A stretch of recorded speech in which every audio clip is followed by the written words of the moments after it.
Темата за вакцините против COVID-19 во Македонија полека се поместува од прашањата зошто ги нема, кој е одговорен за тоа, кога ќе дојдат, кон прашањата дали вакцините се безбедни и колку луѓе се подготвени да се вакцинираат. Овие неколку дена прегореа службените телефони на клиниката за хематологија.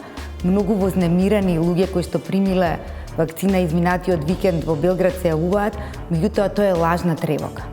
Сега за сега објективно ниту еден од тие кои што се јави нема основа ниту да дојде да биде прегледан на нашата клиника. Нема потреба да се изгуби довербата во вакцината, ќе споменам уште еднаш. Изворедно безбедна и ефикасна вакцина, дадена во повеќе од 20 милиони дози во период од 3,5 месеци. Германците велат дека според нивните бројки на милион вакцинирани, кај 13 ќе се јави тромбоза, а кај 4 очекуваме да заврши фатално.